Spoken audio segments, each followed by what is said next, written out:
செய்வாராக. இன்றைக்கும் ஒரு தேவ வசனத்தை தியானிக்க போறோம்.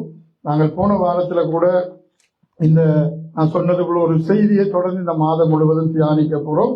நம்முடைய பிரயாசங்களை பிரயோஜனமாக்குகிற ஒரு தேவன் எங்களோடு கூட இருக்கிறார். ஆனபடினாலே நம்முடைய பிரயாசம் இருந்தாலும் அது எப்படிப்பட்டதா இருக்க வேண்டும் என்று போன வாரத்திலே நாங்கள் பார்த்தோம்.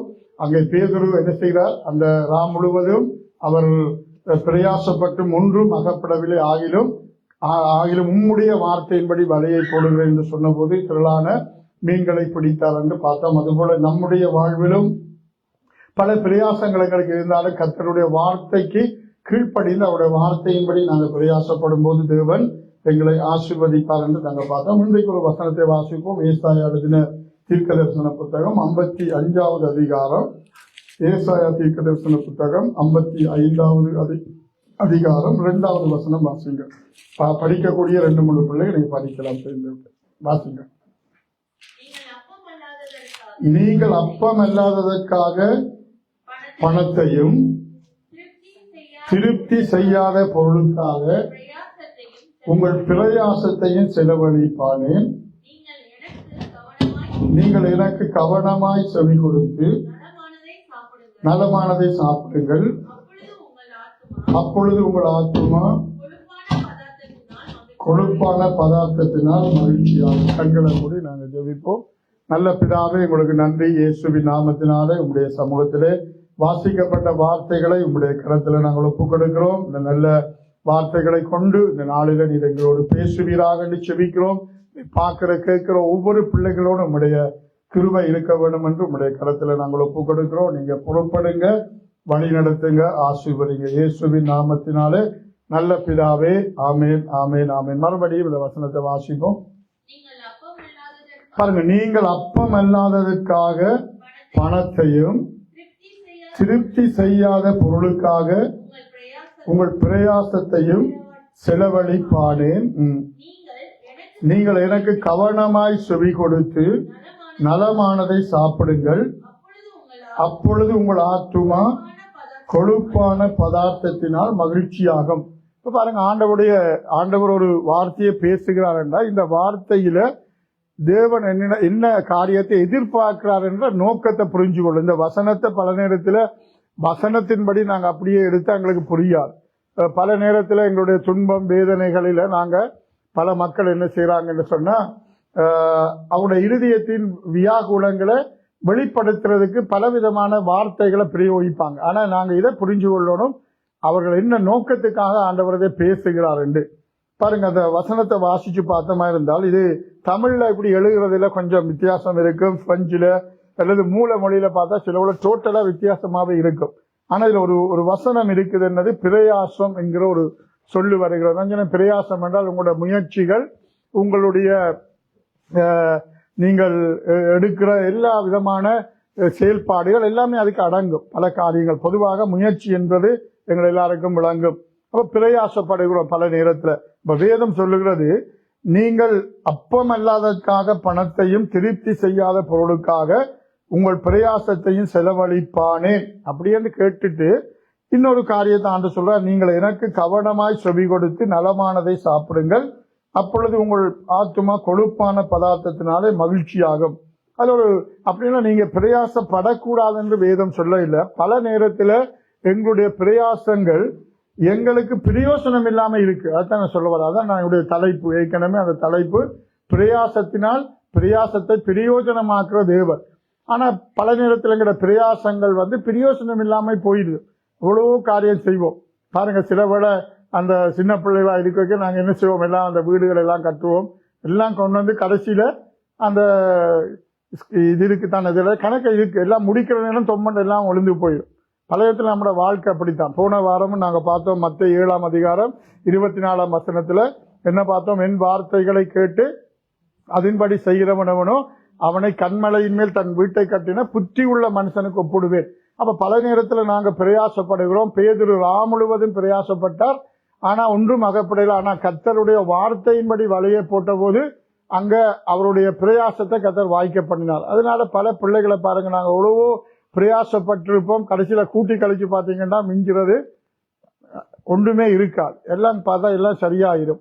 அதனால பல நேரத்தில் அதான் வேதம் சொல்றது, அதிகமா நாங்க வருமானம் எடுத்தும் நமக்கு அதிகமா கர்த்தருக்கு கொடுத்தும் சரித்திரமா ஆகாத ஆட்கள் இருக்கிறாங்க. பிசினித்தனம் பண்ணியும் வறுமை அடைவாரும் உண்டு வேதம் சொல்லுது. அதனால பல நேரத்தில் இந்த வசனத்தின்படி நீங்கள் அப்பம் அல்லாததுக்காக பணத்தையும் திருப்தி செய்யாத பொருளுக்காக எங்களோட பிரயாசத்தை பல நேரத்தில் நாங்கள் செலவழிக்கிறோம். இப்ப உண்மையா இன்றைக்கு இருக்கிற காலத்துல சொல்ல போனா ஈவன் என்னையும் செய்துதான் நான் சொல்றேன், எல்லாரையும் செய்துதான் இன்றைக்கு நாங்க சாப்பாடு இல்லாமல் இருப்போம், தண்ணி இல்லாமல் எங்களால இருக்க முடியும். எது இல்லாம இருக்க முடியாது சொல்லுங்க? எல்லாரும் போனும் வர்ற கிழமை வாழ்ந்து அதுல வரைக்கும் ஒரு பாக்ஸ் போட்டு, சில சேர்த்துல உங்களுக்கு தெரியுமா பஞ்சவையில எல்லாம் ஒரு பாக்ஸ்ல போட்டு வாங்கி வச்சிருவாங்க. போகும்போதுதான் நம்பர் பார்த்து கொடுப்பாங்க. எங்களுக்கு இன்றைக்கு மீடியா, சோசியல் மீடியா, போன் என்பதை விட்டு பொதுவாக சொல்ல போனா சோசியல் மீடியா இல்லாமலே நாங்க என்ன செய்ய மாட்டோம், எங்களால முடியாது. முந்தி பிள்ளைகளை இரவுல நித்திரை ஆக்குறதுக்கு, சாப்பாடு கொடுக்கறதுக்கு பாட்டு பாடி, தாலாட்டு பாட்டு பாடி எல்லாம் செய்யறது. இப்ப நாங்கள் படுக்கும் மட்டுக்கும் தலைநியில இருந்து என்ன சொல்லணும், போனை பார்த்து கொண்டே நித்திரை அப்படியே கொண்டாதான் நமக்கு நித்திரை இன்றைக்கு வருமென்ற மாதிரி போயிடுச்சு. ஆனா உண்மையா உங்களுக்கு தெரியுமா, நித்திரை கொள்ள முதல் ஒரு குறிப்பிட்ட நேரம் நீங்க போன் பார்த்தா நித்திரையே வராது, உண்மையில வராது. அப்படி இல்லைன்னா நீங்க கடைசியில நித்திரை வரணும்னா என்ன சொல்லணும்னா பைபிளை படியுங்க. கடைசியில எல்லாம் பார்த்துட்டு, பாஸ்டர் மருந்து சொல்லித்தார எல்லாம் பார்க்கறதெல்லாம் பார்த்துட்டு என்ன செய்யுங்க, ஒரு பிரசங்கம் கேட்டு பாருங்க, நித்திரை அரவாசியில வந்துடும். இனி எல்லாரும் பாஸ்டர் இப்படினாலும் எங்களுக்கு யோசிச்சு கொண்டே இருந்தாங்க, நல்ல ஒரு ஐடியா சொல்லி தந்துட்டீங்க அப்படின்னு யோசிக்காதுங்க. எல்லாரும் பைபிள் படிச்சு பாருங்க, டெலிஃபோன்ல நித்திரை அரவாசிலே வந்துடும். நான் பொதுவா உண்மையா சொல்ல போனா பிரசங்கம் கேட்பேன். எப்பவும் அதிகமா நித்திரை அந்த நேரம் தான் நமக்கு ஒரு நிம்மதி எல்லாம் முடிச்சு கொஞ்சம் தூங்கும் போது ஒரு சரி ஏதோ ஒரு நல்ல செய்தியை பார்ப்போம் அப்படின்னு என்னையும் செய்தான் சொல்ல. சில விட நான் யோசிப்பேன், இந்த போனை பார்க்க கூட இருக்கு. ஆனா ஒன்று முக்கியம், நான் காலையில எழும்பி போன் எடுக்க மாட்டேன், கடைசி மட்டும் பார்க்க மாட்டேன்.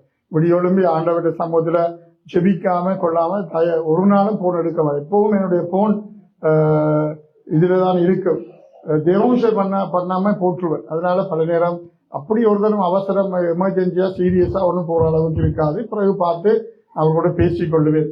அதனால இந்த இரவிட தான் நமக்கு ஒரு டைம் இருக்குன்னாலும் அதிகமா எங்களுடைய வாழ்க்கை இன்றைக்கு சோசியல் மீடியா தான் நம்முடைய பல காரியம். நான் அன்றைக்கு ஒருவர் சொல்றேன், நீங்க நாள் முழுக்க ஏதோ பொழுதுபோக்குக்காக நமக்கு ஒரு ரெஸ்டுக்காக தவறு கிடையாது, நல்ல நல்ல காரியங்கள் எல்லாம் சோசியல் மீடியாவில் இருக்கிறது. ஆனா இவ்வளவோ நாங்க பார்த்து அதை பார்த்து யாரும் நாங்க திருந்தினோம்னு சொல்றதுக்கு இல்லை. அதுல யூடியூப்ல எத்தனையோ இதெல்லாம் சமையல் போடுறான், நீங்க அதை பார்த்து யாராவது நாங்க சமைக்க பழகணும்னு இருக்கிறீங்களா? இன்னும் அப்படியேதான் இருக்குறீங்க. எத்தனையோ 1000 ரெசிபி எல்லாம் பார்த்துட்டீங்க, அப்போ தான் சமையல் அப்படியே தான் இருக்கு, ஒருவரை முன்னேறின மாதிரி தெரியல. அப்ப இன்றைக்கு அதிகமா நேரங்களை வாலிப பிள்ளைகள், வாலிப பிள்ளைகளுக்காக தான் இந்த செய்தி சொல்றேன். ஆனா இருக்கிற ஒரு சில வாலிப பிள்ளைகளாவது நீங்க அதை கேளுங்க. எங்களை நேரங்களை நாங்க என்ன செய்றோம், சோசியல் மீடியாவில் அதிகமா இதன்றோம். நான் அதுல போடுவேன், பல வீடியோ எல்லாம் பார்ப்பேன், நல்ல பிரயோசனமான எல்லாம் இருக்கு. அதான் பிரச்சனை, கிறிஸ்தவ பாட்டுகள் இருக்குது, நல்ல நல்ல காரியமெல்லாம் இருக்குது. ஆனாலும் அதை நீங்க பாருங்க, பார்த்து கொண்டே இருந்தா நேரம் போறதே தெரியாது. அப்ப அன்றைக்கு இதெல்லாம் எழுதப்பட்ட காலத்துல, இந்த சோசியல் மீடியா இல்லாத காலத்துல எழுதப்பட்டது. அன்றைக்கு வேறு ஒரு பொழுதுபோக்கு மற்றவர்களுக்கு இருந்துக்கலாம். இன்றைக்கு அதிகமா நாங்க பார்த்தா அதிகமா அந்த சோசியல் மீடியாவில தான் இந்த வாலிப பிள்ளைகள் போனோடே இருப்பாங்க. சேர்ச்சிலையும் போன் தான் செய்வாங்க. அதாவது அவங்க என்னத்தை தான் செஞ்சாலும் நாங்க போன் இல்லாமலே இருக்க முடியாது, அப்படி என்ற ஒரு சூழ்நிலைக்கு இன்றைக்கு வந்துட்டோம். அப்படினால பல நேரத்தில் இந்த போனை மாத்திரம் விட்டுருங்க. போன் டெலிபோன்ல பேசுறது கூட அப்படித்தான், மனுஷியால கணக்குல நாம சும்மா பேசுறோம். என்ன சமைச்சா, நீ சமைச்சியா, நான் பிரியாணி செய்த, நீ நண்டு கறி வச்சியா, இப்படி நான் நீங்க நினைக்கிறீங்க மெட்ரோல எல்லாம் இருக்க சிலாக்கள் நம்ம பார்த்து சிறுலங்கா தமிழ் இந்தியன்னு தெரியும் அவங்களுக்கு. அவங்க அவரையெல்லாம் பார்த்தா அவர் சொல்லுவார், என்னோட ஏன சொல்லுவார். அவர் சொல்லுவார், நிறைய பேர் பக்கத்துல நல்லா காய்ச்சிட்டு போவாங்க. அவர் போய் தமிழ்ல கதைச்சோன்னா அவங்க அப்பதான் தமிழ் ஆண்டு யோசிப்பாங்க. சில நேரம் இப்ப என்னையும் இந்த கருத்த கண்ணாடி எல்லாம் போட்டுக்கொண்டு இருந்தா பக்கத்துல அன்றைக்கெல்லாம் ஒரு பேர் நல்லா கதைக்கிறாங்க. பக்கத்துல இருக்கிறா அவருக்கு நான் தமிழ்ன்னு தெரியல போல, நல்ல கதையெல்லாம் நடக்குது, கத்தரிக்காய் காய்ச்சத கதையில இருந்து எல்லாம். அப்ப இப்படி இன்றைக்கு போன்ல அதிக நேரத்தை நாங்க வீணா செலவழிக்கிற மக்கள் இருக்கிறாங்க. அதுதான் நான் அதுக்காக இந்த கதை சொல்றேன். அதனால மற்றவரோடு பேசக்கூடாது, பழகக்கூடாது என்பதல்ல. ஆனா பல நேரத்துல நாங்க என்ன செய்கிறோம் சொல்லுங்க, எங்க எல்லாரையும் ஆண்டவர் பேசுறாரு. அப்பம் இல்லாததுக்காக பணத்தையும், ஒரு பொருள் நல்ல காரியம் இல்லாத, எங்களுக்கு பசிக்கு பிரயோஜனம் இல்லாத ஒன்றுக்காக நம்முடைய பணத்தை அதிகமா செலவழிக்கிறோம். திருப்தி செய்யாத பொருளுக்காக நாங்க பல நேரம் நம்மளோட பிரயாசத்தை செலவழிக்கிறோம். ஒவ்வொருவருக்கும் அது வித்தியாசமா இருக்கு. நீங்க தான் அதை யோசிச்சு பார்க்கணும். முழுக்க நாள் முழுக்க இரவு பகல் முழுக்க நித்திர கொள்ற மக்கள் இருந்தால் அதுதான் நம்முடைய தேவையில்லாத காரியம். அதிகமா பாருங்க, அதிகாலையில நேரத்துக்கு எழும்புகிறவர்கள் இந்த உலகத்துல பல காரியங்களை சாதிச்சவர்கள், இந்த உலகத்துல பெரிய வெற்றியாளர்கள், பெரிய பெரிய காரியம் செய்தவெல்லாம் அதிகாலையில எழும்புறவளா இருப்பாங்க. எங்களுக்கு இங்க எல்லா நாட்கள் பிரச்சனை, இரவு நைட் வேலை செய்யறவங்க இப்படியே தூங்கினா அவங்க லேட்டா தான் எழும்பணும். அப்படின்னா ஒரு சில காரியம் இருந்தாலும் பொதுவாக ஒரு ரெகுலரா நாங்க நேரத்துக்கு நித்திரைக்கு போறது இன்றைக்கு யாருமே இல்லை. பொதுவாக இன்றைக்கு எவ்வளவு நேரத்துக்கு எழும்பினாலும் 12 மணிக்கு மேலதான், 11 மணி 12 மணி ஆகுது தூங்க. அந்த உலகம் அப்படி பழகிட்டுது. இன்றைக்கு அப்படிப்பட்ட காரியங்கள் மாறிட்டுது.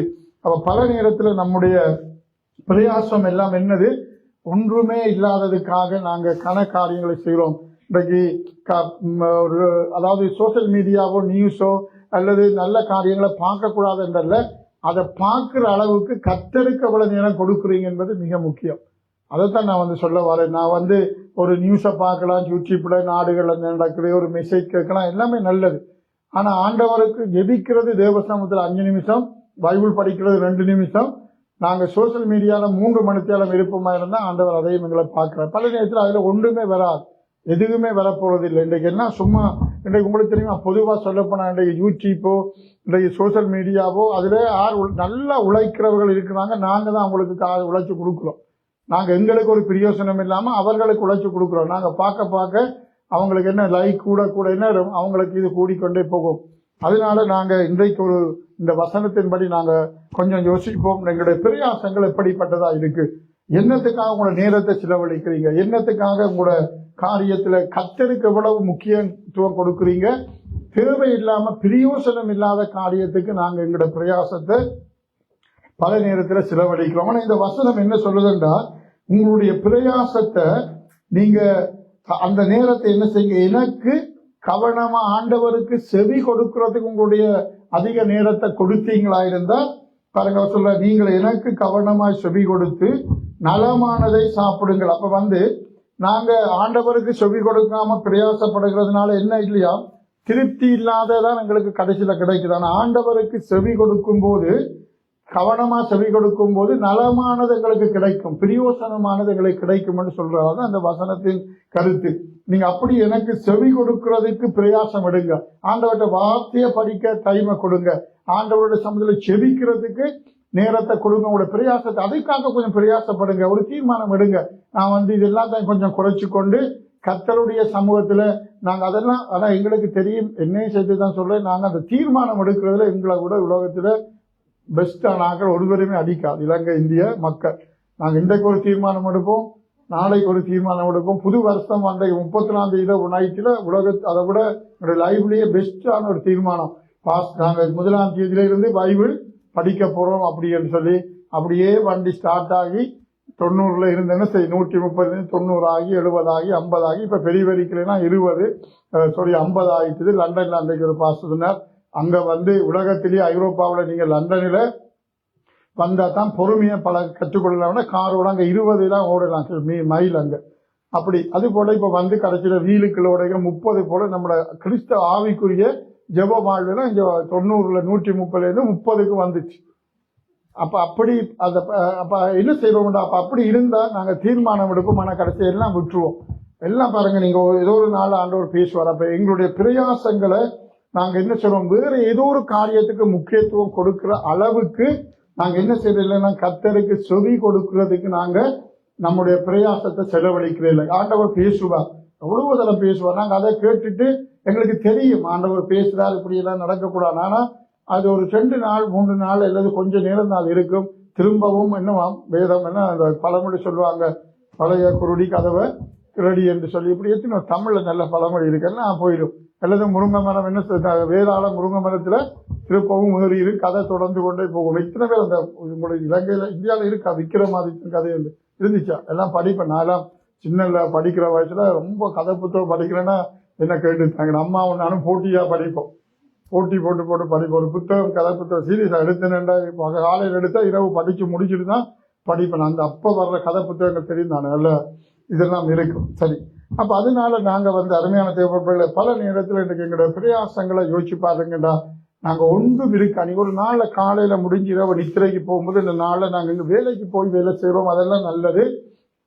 தேவையில்லாத பல நேரங்கள் அதிகமா இந்த டெலிபோன்ல நிறைய கதைக்கிறோம் இல்ல, உண்மையில அதெல்லாம் எங்களுக்கு ஒரு வேஸ்ட், சும்மாவே வேஸ்ட். சும்மா அது போட்டு அதை சமைச்சு அன்னைக்கு நான் சொன்னேன் ட்ரெயின்ல வரும்போது இந்த நிறைய தமிழாக்கள் பேசிக்கொண்டே போவாங்க.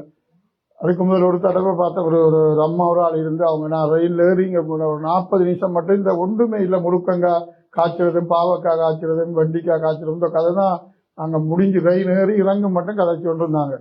அது அடுப்பு இருந்தால் சமைச்சிருப்பாங்க வச்சு பக்கத்துல. நானும் பசியா இருந்து சாப்பிட்டு இருக்கலாம் அப்படின்னு யோசிச்சு எனக்கு அவங்க கலைஞ்சதுலேயே பசியெல்லாம்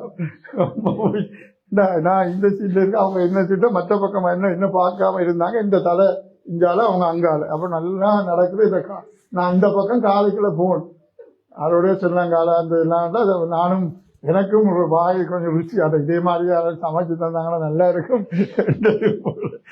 அப்படி பல காரியங்கள் இந்த நேரம் சும்மா ஒரு வேஸ்ட் ஆக்குறோம். இன்றைக்கு நான் உண்மையாவே நிறைய வசனங்களுக்கு போயில்லை, நாங்கள் எங்களை கொஞ்சம் ஆராய்ந்து பார்த்து இன்றைக்கு ஒரு நல்ல தீர்மானம் எடுப்போம். கர்த்தர் இந்த வார்த்தையோடு பேசுறார் பாருங்க. அப்ப நாங்க ஆண்டவருக்கு கவனமா செவி கொடுத்து எங்களோட வாழ்க்கையை ஒரு ஒழுங்குக்குள்ள கொண்டு வர்ற மனிதர்கள் தான் பாக்கியம். அந்த உலகத்துல உண்மையாகவே இன்றைக்கு நீங்க சோசியல் மீடியாவோட நல்ல காரியம் நிறைய இருக்குது.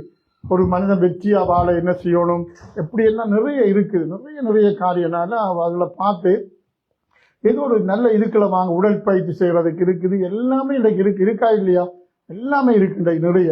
ஆனா இன்றைக்கு அவ்வளவு காரியங்கள் நல்ல விஷயம் எல்லாம் இருந்தாலும் நாங்கள் எங்களுடைய நேரங்களை வீணடிக்கிறோம். ஒரு வாழ்க்கைக்கு நாங்கள் ஒரு ப்ரோக்ராம் இருக்கோம். காலையில் எழுப்பினா நான் இதை செய்யணும், அடுத்தது என்ன செய்யணும் அப்படின்ற ஒரு பிளானிங் எங்களுக்கு இருக்கும். வேலை செய்கிற இடங்கள ஒரு பிளானிங் வச்சிருக்கிறாங்க. பிளானிங் இல்லாத ஒரு லைஃப் நாங்கள் வாழக்கூடாது. ஏதோ விரும்புகிற நேரம் முடிக்கிற நேரம் ஒழுங்குவோம், ஒழுங்குற நேரம் பார்ப்போம், நாளைக்கு பார்ப்போம். நான் உண்மையில சொல்றேன், என்னோட பொதுவான லைஃப்ல ஏதோ ஒரு காரியம் இன்றைக்கு ஒரு அரசாங்க காரியமோ ஒரு ஆண்டேவோ அப்பாயின்மெண்டோ ஏதோ ஒரு விஷயம் இன்றைக்கு செய்யணும்னா நாளைக்கு பார்ப்போம் ஒரு நாளும் நான் வைக்க மாட்டேன். என்னோட மேக்சிமம் வைக்க மாட்டேன். ஒரு லேட் ஆகிட்டு மிஷினுக்கு உடுப்பு போடுறது ஒரு சின்ன காரியம். நான் இரவு 12க்கு தான் வீட்டை வந்தாலும் மிஷின் போட்டுட்டு போயிருந்தா அதை எடுத்து பரவாயில்ல காய வச்சுட்டா விடிய காஞ்சிடும் அப்படின்னு. இப்போ அதெல்லாம் எங்களை ஆட்கள் பாத்திரம் எல்லாம் குமிஞ்சு கிடக்கும். பொதுவாக சொல்றேன், இதெல்லாம் சின்ன விஷயம். நாங்கள் அது நாளைக்கு பார்ப்போம்னா அதெல்லாம் மொச்சு இல்லையா மொச்சு அது மொச்சு சொல்றேன். எங்களை ஒரு குடும்பம் வீடு வாழ்க்கை எல்லாமே என்ன சொல்லணும், ஒரு ஒழுங்குக்குள்ள இருக்கிற மனிதர்கள் தான் தங்களோட நேரத்தை பிரயோசனப்படுத்துவாங்க. இன்றைக்கு உலகத்துல பெரிய சாதனை படைச்ச மனிதர்கள் ஒரு நிமிஷத்தை கூட வீணடிக்காத மனிதர்கள்லாம் இன்றைக்கு அவங்களோட முயற்சியினால வெற்றி பெற்றிருக்கிறாங்க. அப்ப வேதம் சொல்றது பல நேரத்துல நாங்க எங்களோட பிரயாசத்தை என்ன செய்யறோமா, இது ஒரு நல்ல வார்த்தை. உண்மையாகவே நீங்கள் அப்பம் இல்லாததுக்காக பணத்தையும் திருப்தி செய்யாத பொருளுக்காக உங்களுடைய பிரயாசத்தையும் செலவழிப்பானே. நீங்கள் எனக்கு கவனமாய் செவி கொடுத்து நலமானதை சாப்பிடுங்கள், அப்பொழுது உங்கள் ஆத்மா என்ன செய்யும், கொழுப்பான பதார்த்தத்தினாலே மகிழ்ச்சியாகும். அப்ப நம்மளோட வாழ்க்கையில தேவனா எங்களோட வாழ்க்கையில செய்கிற பல காரியங்கள் இருக்கிறது. எல்லாத்தையும் நாங்க செய்ய முடியாது என்பது உண்மைதான். நான் போன வாரம் பார்த்தோம், ஒவ்வொரு மனிதனுக்கும் தேவ செயலும் அந்த ஆண்டவருடைய டைமும் வரவிடும், அதெல்லாம் உண்மைதான். ஆனா நாங்க முயற்சி எடுக்காம இருந்தா அது நமக்கு வாய்க்காது. ஆபிரகாமை குறித்து சொல்லும்போது 2 காரியம் சொல்லப்படுது. ஒன்று, ஆபிரகாம் விசுவாசத்தினால நீதிமானாக்கப்பட்டான். ஆனா வேதம் சொல்லுகிறது இன்னொரு இடத்துல அவனுடைய அந்த விசுவாசம் கிரியைகளோட முயற்சி செய்தது என்று வேதம் சொல்லுது. அப்படி ஒரு வசனம் இருக்கு, பார்த்துக்கிறீங்களா? அப்ப அதனால அந்த விசுவாசம் என்பது நாங்க பேசாம சும்மா இருப்போம் கர்த்தர் எல்லாம் செய்வார் என்பதில் விசுவாசம் தேவன் மேல நாங்க வச்சிருக்கிறோம். அதுக்கேற்ற முயற்சி என்ன சொல்லணும் நமக்கு இருக்க வேண்டும் என்று வேதம் சொல்லுகிறது. அப்ப ஆபிரகாமை குறித்து நான் அதை தெரியல, இங்க இவரையில சம்திங் தெரியல, ரோமர்லயும் இருக்கிறது.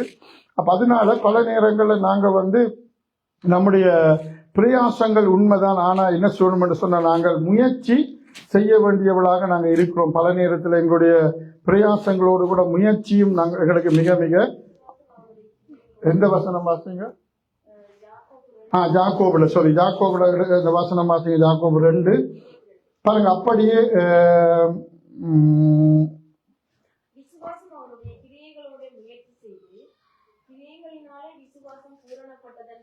பாருங்க 20 வாசிக்கிறோம். வீணான மனுஷனை கிரியைகள் இல்லாத விசுவாசம் செத்ததென்று நீ அறிய வேண்டுமோ, நம்முடைய பிதாவாகிய ஆபிரகாம் தன் குமாரன் ஈசாக்கை பலிபீடத்தின் மேல் செலுத்தின போது கிரியைகளினால் அல்லவோ நீதிமானாக்கப்பட்டான். 22 விசுவாசம் அவனுடைய கிரியைகளோட முயற்சி செய்து கிரியைகளினாலே விசுவாசம் என்ன பூரணப்பட்டதென்று காண்கிறாயே. அப்ப நாங்க இந்த இதுல கிரியை என்பது என்ன? நம்முடைய பிரயாசம். கிரியை செய்வது நம்முடைய பிரயாசம். இப்ப நீங்க முன்னேறணும், வாழ்க்கையில நல்லா இருக்கணும் என்று சொல்லிட்டு வீட்டை சும்மா இருந்தா முன்னேற முடியுமா? இல்ல, ஒரு வேலையை தேடணும், முயற்சி எடுக்கணும், ஒரு தொழிலை ஆரம்பிக்கணும். ஆண்டவரோட கிருபியோட கூட அவருடைய வழிநடத்தலோட செய்யும் போதுதான் நமக்கு என்ன வரும்? ஆசீர்வாதம் வரும். நாங்க அதான் வேதம் சொல்லி குதிரை யுத்த நாளுக்காக ஆயத்தமாக்கப்படும், ஜெயமும் கர்த்தரால வரும். அப்ப இன்றைக்கு நான் என்ன சொல்றேன், ஆண்டவர் என்ன சொல்றாரு? நம்முடைய பிரயாசங்களை அந்த ஏசாயா 55 சொன்னது போல பல நேரத்துல நாங்க பிரயோசனம் இல்லாததுக்காக எங்களுடைய நேரத்தையும் பிரயாசத்தையும் நாங்க செலவழிக்கிறோம். அது என்ன செய்யாது? எங்களுக்கு ஒன்றும் செய்யாது. ஆனா ஆண்டவர் சொல்ற, எனக்கு நீங்கள் கவனமாய் செவி கொடுத்து நலமானதை சாப்பிடுங்கள், அப்பொழுது உங்களுடைய ஆத்துமா கொழுப்பான பதார்த்தத்தினாலே திருப்தியாகும் என்று வேதம் சொல்லி. இந்த வசனத்தை நாங்க புரிஞ்சு கொள்வோம். எங்களுடைய அதாவது கர்த்தர் என்ன சொல்றாருண்டா, நீங்க எனக்கு செவி கொடுக்கணும்னா ஆண்டவர்கிட்ட சத்தத்தை கேட்டு அவரிடத்துல இருந்த ஆலோசனையை பெற்று நாங்க எடுக்கிற பிரயாசத்தை தான் கர்த்தர் வாய்க்க பண்ணுவோம். சும்மா நேரத்தை வீணடிச்சு எங்கேயோ ஒரு போய் காரியம் சும்மா போய் ஒரு ஏம் இல்லாம போகக்கூடாது, வரக்கூடாது. பல நேரத்துல நான் வரும்போது இந்த டாக்டர் ஃப்ரோங் என்ன கண்டு சொன்னார். அவர் அடிக்கடி நான் சொன்னார், ஜோன்சன் உன்னை போன லாந்தி நான் இந்த ட்ராம்ல பார்த்தேன், நீ மற்ற பக்கம் இருந்து போன, நீ நான் அங்காள பக்கம் இருந்து போனேன். அப்போ நான் எனக்கு டக்குனு புரியலை, நான் இங்கே மண்டே தந்தி இங்கே வர வாய்ப்பு இல்லை அப்படின்னு சொல்ல. பிறகு நான் யோசித்தேன், ஓகே நான் சுவசல்வாவில் இருந்து. அப்போ நான் சொன்னேன், ஓகே நான் ஒரு அலுவலாக போய் கொண்டு வந்தேன்.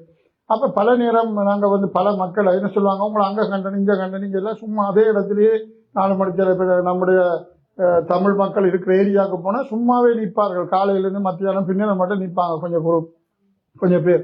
ஏன் நிற்கிறாங்கன்றே தெரியாது. அதில் நின்று டீயை குடிச்சு 4 பேரோட கதைச்சு அப்படியே சும்மா தெரியுது. அதெல்லாம் நம்மளோட வாழ்க்கையில் நாங்கள் ஆண்டவர்கிட்ட பிள்ளைகள். அதனால எங்களுக்கு ஒரு என்ன இருக்கணும், ஒரு ஒழுங்கு எங்களுக்கு கண்டிப்பாக தேவை. நாங்கள் தேவ பிள்ளைகளாக இருக்கிற நாங்கள் தேவையில்லாத காரியங்களுக்கு எங்களுடைய நேரங்களை செவலை வலிக்காம ஒரு டைமிங், ஒரு பிளானிங், எங்களுக்கு ஒரு ப்ரோக்ராம் கண்டிப்பாக இருக்கணும். இருந்து அதில் எது முக்கியம் என்றால் கர்த்தருக்கு செவி கொடுத்து அவருடைய வசனத்தை வாசித்து அவரிடத்தில் இந்த ஆலோசனை பெற்று நாங்கள் செய்கிற காரியங்கள்லாம் எங்களை என்ன செய்யும் என்றால் எங்களை ஆத்துமாவை அது கொழுப்பான பதார்த்தத்தினால மகிழ்ச்சியாக்கும் என்று வேதம் சொல்லுதான். அப்படியான எது முக்கியம் சொல்லுங்க?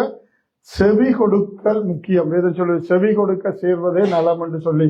பழைய பார்க்கிலும் செவி கொடுக்கிறது நல்லது. செவி கொடுக்கிறதுனா என்ன அர்த்தம்னா கீழ்ப்படுகிறது. கர்த்தருக்கு கீழ்ப்படிஞ்சு அவர் சொல்றதை கேட்டு பாருங்க, அவருடைய ஆலோசனையின்படி நாங்கள் செய்யாம எங்களுடைய இஷ்டத்துக்கு எங்களுடைய வழியில போய் எல்லாம் சுத்தி போட்டு நீங்க பாத்தீங்கன்னா திரும்ப நீங்க அந்த இடத்துக்கு தான் வருவோம். திரும்ப ஆண்டவர்கிட்ட வந்துதான் அவர்கிட்ட இருந்து ஆலோசனை ஆசீர்வாதத்தை பெற்று தான் நீங்க திரும்பவும் துவங்கப்படும் சொல்லுவாங்க. மறுபடியும் முதல்ல இருந்து அப்படின்னு தெரியும். இந்த தமிழ் எல்லாம் உங்களுக்கு நல்லா தெரியும். இவ்வளவுலாம் நாங்கள் பிரயாசப்பட்டும் என்ன இருக்காது, பிரயோசனம் ஒன்றும் இருக்காது. மறுபடியும் தேவ சமூகத்தில தான் எல்லாம் ஆரம்பிக்கப்படும். அதனால நாங்கள் அதை முதலே செஞ்சுட்டா காலங்களை நாங்கள் என்ன செய்ய தேவையில்லை, வீணடிக்க வேண்டிய அவசியம் நமக்கு இருக்காது. சில வசனங்களை நாங்கள் வாசிப்போம். 51:4 வாசிங்க. ஏசாயா 51:4 வாசிங்க. ஏசாயா 51:4. என் ஜனங்களே எனக்கு செவி கொடுங்கள், என் ஜாதியாரே என் வாக்கை கவனியுங்கள், வேதம் என்னிலிருந்து வெளிப்படும், என் பிரமாணத்தை ஜனங்களின் வெளிச்சமாக ஸ்தாபிப்பேன். இப்போ நாங்கள் ஒன்றிலிருந்து அதே அதிகாரத்தில் ஒன்றிலிருந்தே வாசிப்போம். அது நல்ல இங்கேயும் ஆபிரகாமை பற்றி சொல்லி இருக்கிற வசனம் இருக்கு. ஏசாயா 51 ஒன்றிலிருந்து வாசிங்கம்மா. பாருங்க, நீதியை பின்பற்றி கர்த்தரை தேடுகிற நீங்கள் எனக்கு செவி கொடுங்கள், நீங்கள் வெட்டி எடுக்கப்பட்ட கண்மலையையும் நீங்கள் தோண்டி எடுக்கப்பட்ட துறவின் குழியை நோக்கி பாருங்கள்.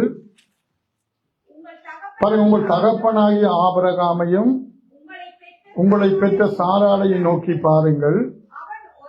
அவன் ஒருவனாய் இருக்கையில் நான் அவனை அழைத்து அவனை ஆசீர்வதித்து அவனை பெருக பண்ணினேன்.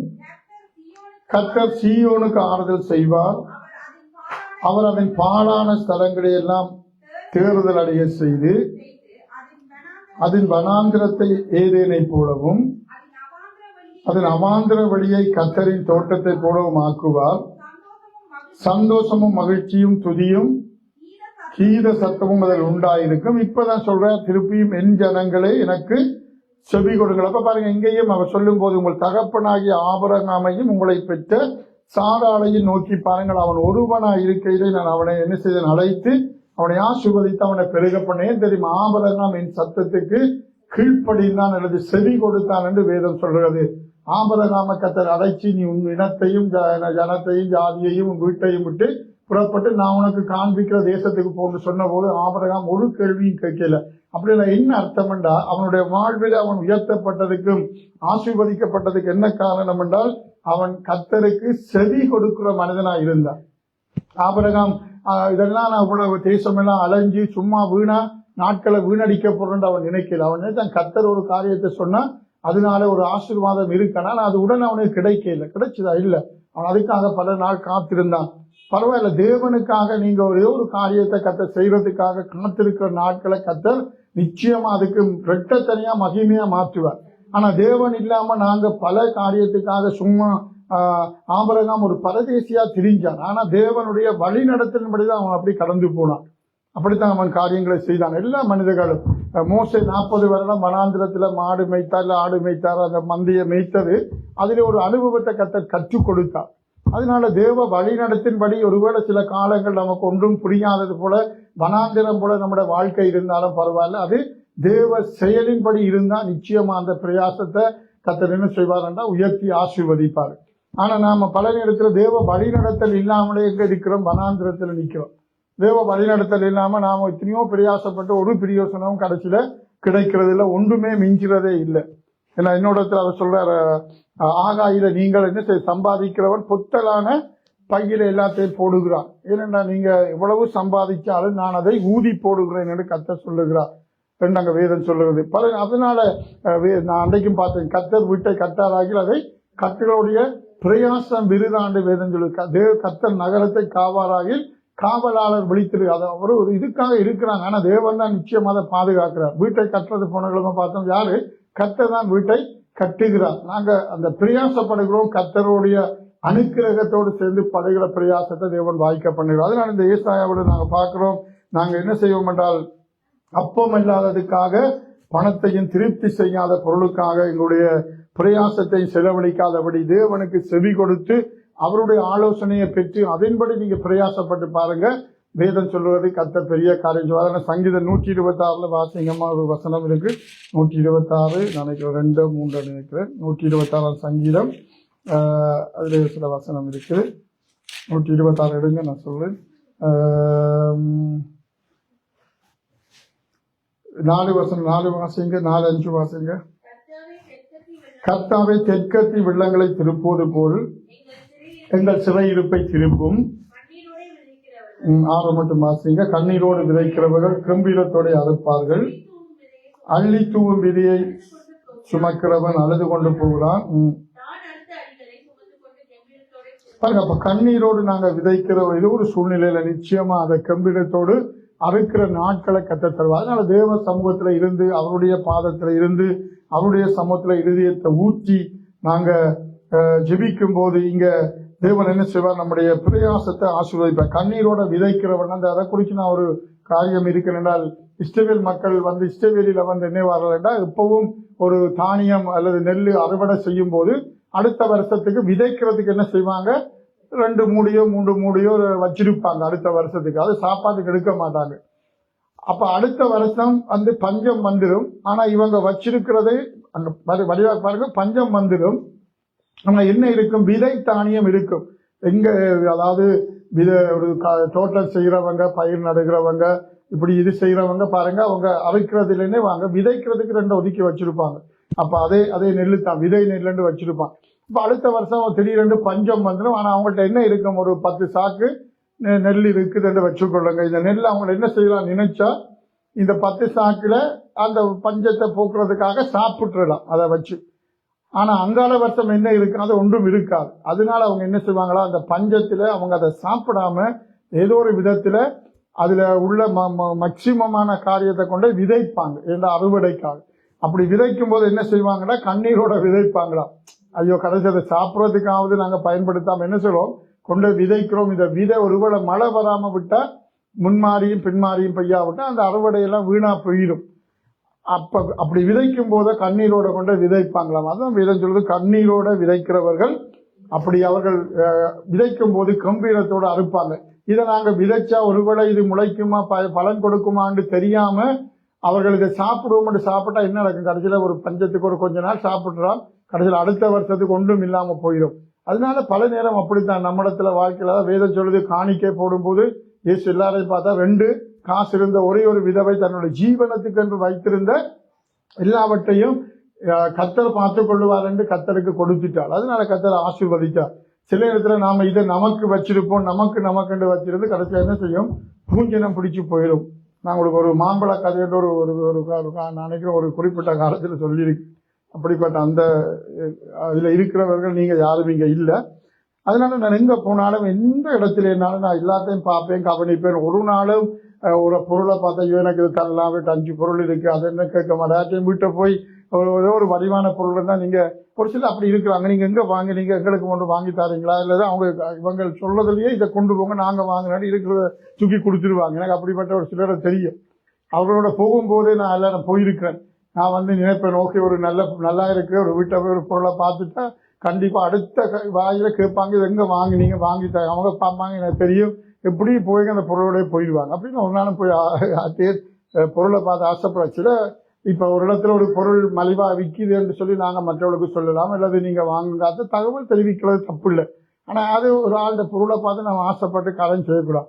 அது போல ஒரு தடவை, அதனால அருமையான தெய்வ பிள்ளைகளை பல நேரத்துல நாங்க எங்களுக்கு எல்லாம் வச்சிருக்கிறவர்கள் கடைசியில என்ன சொல்லுவாங்க, ஒன்றும் இல்லாம போயிடுவாங்க. அப்ப நம்மளுடைய பிரயாசங்கள் எங்களுக்காகவே பிரயாசப்படக்கூடாது. வேதம் அதான் சொல்லுது, நமக்குண்டா சுழகு படக்கு சொல்லுவோம். அது போல எல்லா காரியமும் தேவன் எங்களை பார்க்கிறார். மற்றவர்களுக்கு நாங்க விதைச்சு பாருங்க, எத்தனையோ நல்ல விழிப்புணர்வு வீடியோ எல்லாம் இருக்குது. ஒருவனுக்கு ஒரு வேலைகளுக்கு கஷ்டப்பட்டவங்க கொண்டு செஞ்சு பாருங்க. உங்களுக்கு ஒரு கஷ்டம் துன்பம் வரும்போது கர்த்தர் உங்களை என்ன செய்வார்? உங்களை அந்த இடத்துல இருந்து தூக்கி விடுவார். பல நேரத்தில் நாங்க பிரயாசப்பட்டு எங்களுக்கு பிரயாசப்பட்டு கடைசியில் ஒன்றும் இல்லாதவர்கள் இருக்கிறாங்க. மற்றவர் 4 ஏழைகள் அனாதைகளுக்கு எத்தனையோ காரியங்களை செய்தவங்க அவருடைய வாழ்வில கர்த்தர் உயர்த்தி இருக்கிறார் அவர்களை. அதனால இன்றைக்கு எங்களுடைய வாழ்வு என்பது நாங்க உழைக்கிற வருமானம் பணம் எல்லாம் எங்களோடு மாத்திரம் செலவழிக்கிறதுக்காக கர்த்தர் நம்மை ஆசீர்வதிக்கவில்லை, எங்களையும் ஆசீர்வதிக்கிறார். பல மக்களை எங்கள் மூலமா கர்த்தர் ஆசீர்வதிக்கிறது தான் எங்களை ஆசீர்வாதமா வச்சிருக்கிறார். அதையும் நாங்க மறக்க கூடாது. ஒரு மனிதன் இஸ்ரவேலில வயல் விதைக்கும் போது, வயல் அறுக்கும் போது அந்த சிந்துறதை என்ன செய்வாங்களாம், அதை விட்டு விடுன்னு சொல்லப்பட்டிருக்கு. அதையெல்லாம் பொறுக்கி கூட்டி கீழே விழுந்தா எடுத்து கழுவி போட்டு என்ன செய்வோம், திருப்ப பாவிச்சிடுவோம். கீழே விழுந்தா கூட மண் ஒட்டிட்டு கிருமியெல்லாம் மரம்னா பரவாயில்ல, ஐயோ வீணா போயிடும், தண்ணியில கழுவி எல்லாம் செய்து திருப்படுத்துறோம். அந்த இஸ்ரவேலில் அப்படித்தான் அவர்கள் வயல்ல அந்த சிந்துக்கிறத ஏழைகளுக்கு அனாதைகளுக்கு விட்டுருவாங்க என்று வேதத்துல சொல்லப்படுது. அப்படி எங்களுடைய வாழ்வுல நாங்க இதை பாருங்க, நாங்க உழவோ வருமானம் வருது, காரியம் எல்லாம் செய்றோம், எத்தனையோ லட்சம் பணம் நம்முடைய கையினால நாங்க புழங்கி இருக்கிறோம். திரும்பி பாருங்க, ஏதாவது இருக்கா? ஒன்றும் இல்லை, எல்லாம் போயிடும். ஆனபடினாலே தேவனுக்காக எதையெல்லாம் செய்தமோ, ஏழைகளுக்காக பிரயாசப்பட்டோம், அந்த பிரயாசம் நமக்கு வேணும். அதனால பல நேரத்துல எங்களுடைய பிரயாசங்கள் எல்லாம் ஒன்றும் முடிவில் ஒன்றும் இல்லாமல் போய்விடுவது. போகாதபடி ஆண்டவருடைய வசனத்துக்கு செவி கொடுத்து அவர் எங்களுக்கு என்ன சொல்லுகிறாரோ அதன்படி நாங்க செய்யும் போது எங்களுடைய பிரயாசங்களை கர்த்தர் என்ன செய்வார்? நிச்சயமா வாய்க்க பண்ணுவார். அதனால நாங்க கவனிங்க, கர்த்தருக்கு செவி கொடுக்க வேண்டியவளா நாங்க இருக்கிறோம். இன்றைக்கு வசனத்தை கேட்கறதுக்கு அநேக ஜனங்களுக்கு விருப்பம் இல்லை. சில ஜனங்கள் பல நேரத்துல அவர்களை கர்த்தர் ஏன் தெரியுமா, அவர்கள் இவ்வளவு காரியம் பாருங்க, வனாந்திரத்துல இவ்வளவு 40 நாளில போக வேண்டிய பிரயாணம் 40 வருஷம் சென்றது காரணம் வனாந்திரத்தில் அவ்வளவு கஷ்டப்பட்டாங்க, ஒரு விதத்துல பிரயாசப்பட்டாங்கன்னா கடைசியில ஒருவருமே பாலும் தேனும் ஓடுகிற தேசத்துக்கு என்ன செய்யல சேரவை இல்லை. இருந்தா என்ன செய்யல, வனாந்திரத்துல ஆண்டவருக்கு செவி கொடுக்காம போனாங்க. என்னதான் நாங்களுக்கு பெரிய அறிவு இருக்கு, ஞானம் இருக்கு, சம்பாதிக்க பலன் இருக்குன்ற வேதம் என்ன சொல்லுது? சம்பாதிக்கிறதுக்கு பலனை தரதே யாரு? கர்த்தர் தான் தருகிறார். கர்த்தர் தான் அந்த பலனை தருகிறார் எங்களுக்கு. அதனால நாங்க பல நேரத்தில் தசமபாகம் கொடுக்கறதே மக்களுக்கு பெரிய பிரச்சனையா இருக்கும். அவர் தந்ததுல நாங்க என்ன சொல்றோம், ஒரு பங்கை கர்த்தருக்கு கொடுக்கிறோம். அதெல்லாம் பழைய ஏற்பாட்டுல தசமபாகம் கொடுத்தா நான் உங்களை ஆசீர்வதிப்பேன் என்று இருந்தாலும், புதிய ஏற்பாட்டுல வேதம் என்ன சொல்றது? பரிசேயர் சதுசேயருடைய நீதியிலும் என்னுடைய நீதி அதிகமா இருக்கணும். தேவன் நம்மை ஆசீர்வதித்ததுக்காக அவருக்கு நாங்க கொடுக்கிறோம். அதுதான் அதனால இந்த எங்களுடைய பிரயாசங்கள் எல்லாம் பல நேரம் தேவ சத்தத்தை கேட்டு அவருடைய சத்தத்தின்படி எங்களுடைய பிரயாசம் இருக்கும்போது தேவன் எங்களை நிச்சயமா ஆசீர்வதி. எரேமியாவில் ஒரு வசனம் வாசிங்க, 6:10 வாசிப்போம். எரேமியா புத்தகம், தீர்க்கதரிசன புத்தகம், 6ஆம் அதிகாரம் 10வது வசனம். எரேமியா தீர்க்கதரிசன புத்தகம் 6:10.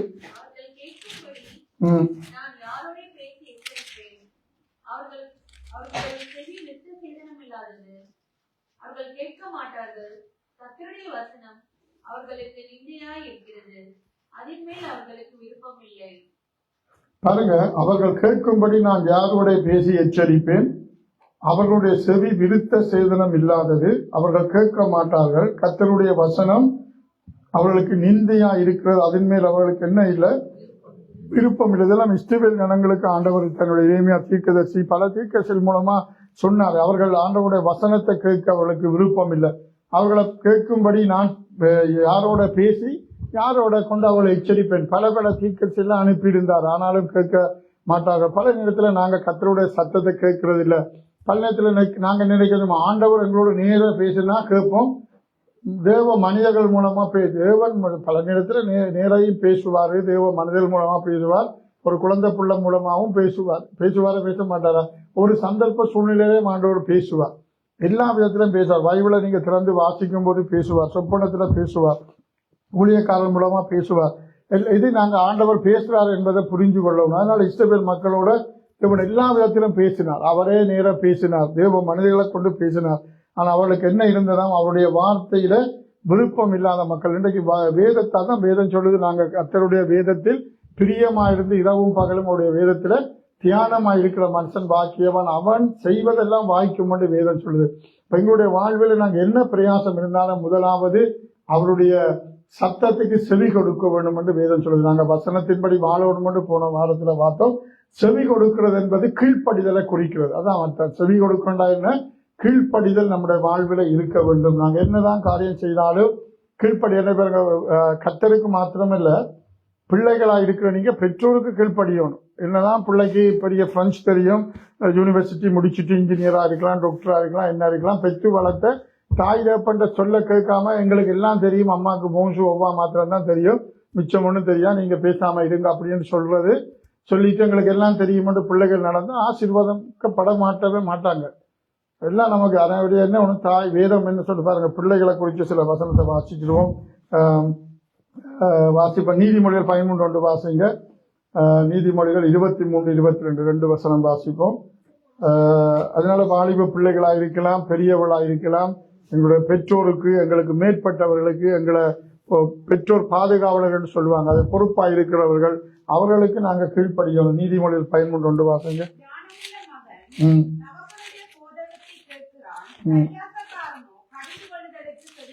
அப்ப பாருங்க, ஞானமுள்ள மகன் தகப்பனுடைய போதகத்தை எப்படிதான் வாசி, ஞானமுள்ள மகன் தகப்பனுடைய போதகத்தை கேட்கிறான், பரியாசக்காரனோ கடிந்து கொள்ளுதலுக்கு செவிகொடான். அந்த பரியாசக்காரனோ கடிந்து கொள்ளுதலுக்கு செவிகொடான்டா நீங்க எல்லாம் ஏதோ ஒரு பெரிய வித்தியாசமா நினைக்காங்க. நான் இன்றைக்கு யாரோடைய பேசியிருந்தேன், சில பிள்ளைகள், நான் பொதுவாக சொல்றேன், சில பிள்ளைகள் இருக்கு, வாலிப பிள்ளைகளோ இல்லை சில பிள்ளைகள், நான் சில நேரம் புத்தி சொல்லுவேன், இப்படி எல்லாம் சொன்னா அவ ஹே சிரிப்பினும். அப்படின்னு என்ன சொல்லுங்க அர்த்தம்? உண்மையில சொல்றேன், எனக்கு அது ரொம்ப பிடிக்காது. உண்மையில அது யாருக்கும் பிடிக்காது. அதாவது நாங்க சில நேரம் அப்படி சிரிச்சு சும்மா அப்படி செய்யறது என்ன அர்த்தம் தெரியுமா? அதாவது அவங்க கோபத்தை காண்பிக்கிறேன், நீங்க என்னென்னு சொல்லுங்க, நான் இதெல்லாம் கேர்லெஸ், இதெல்லாம் பெருசா என்ன செய்யல, இதெல்லாம் பெருசுபடுத்தவே இல்லைன்னு சொல்றவங்க சும்மா அப்படி சிரிச்சு சமாளிச்சுட்டு போயிடுவாங்க. நீங்க என்ன சொன்னீங்க எனக்கு விளங்கவே இல்லை அப்படின்ற மாதிரி ஏதோ ஒன்று. அது ரொம்ப ரொம்ப கூடாது. எவ்வளவு பெரிய காரியம் இருந்தாலும் பெரியவர்கள் சொல்லுகிறது என்ன சொல்லுங்க, ஞானம் உள்ள மகன் தன் தகப்பனுடைய போதகத்தை கேட்கிறான். பாருங்க, பரியாசக்காரனோ கடிந்து கொள்ளுதலுக்கு செவி கொடுக்க மாட்டான். அப்ப பரியாசம் பண்றவர்களாண்டா எல்லாம் அவங்களுக்கு தெரியும்ன்றவங்க பரியாசம் பண்ணுவாங்க. மற்றவர்களை பார்த்து ஒரு விதமா இவங்க கொஞ்சம் குறைவா நினைக்கிறது. எவரையும் இந்த மனிதரையும் பார்த்து குறைவா நினைக்காதீங்க. இன்றைக்கு நான் திருப்பி இன்றைக்கு சொல்றேன், இன்றைக்கு உலகத்துல பாத்தீங்கன்னா இவ்வளவு ஒரு பிச்சைக்கார மாதிரி ஒரு உடுப்போட வராருண்டா நினைக்காதீங்க. அப்படின்னா நல்ல சில வீடியோல நான் பார்த்துருக்கிறேன். அந்த கடையின் ஓனர் என்ன சொல்வார், பிச்சைக்காரன் போல வருவார், வந்திருப்பாரு. கடைசியில அவரை சில ஆக்கள் சொல்லுவாங்க, இந்த ரெஸ்டாரண்ட்ல நீ சாப்பிடக்கூடாது. வீடியோலாம் உங்களுக்கு தெரியும், எல்லாம் சூப்பரா தெரியும், என்ன விட உங்களுக்கு நிறைய அதெல்லாம். அன்றைக்கு அப்ப என்ன, இந்த மனுஷரை நாங்க மதிக்க கற்றுக்கொள்ளணும், பரியாசம் பண்ணக்கூடாது, மற்றவர்களை ஏதோ ஒன்று சொல்லும்போது நாங்கள் நக்கலா பேச உன்னை விட எனக்கு எல்லாம் தெரியும் சும்மா போயிட்டு வாயான்னு சொல்றதுக்கு கூட ஒருவேளை அவங்க பிள்ளையா கூட சொல்லலாம், கேட்டுட்டு நாங்கள் அமைதியா இருக்கலாம். அல்லது எங்களோட ஆண்டவர் பேசுவார். அப்படி எத்தனையோ காரியத்தினால நாங்கள் எவரையும் அற்பமா நினைக்கக்கூடாது. அப்ப ஞானம் உள்ள ஒரு பிள்ளை என்ன செய்வானா, தகப்பனுடைய போதகத்தை கேட்கிறான் என்று வேதம் சொல்லுது. அதே நீதிமொழிகள்ல சொல்லி 23-22 வாசிங்க.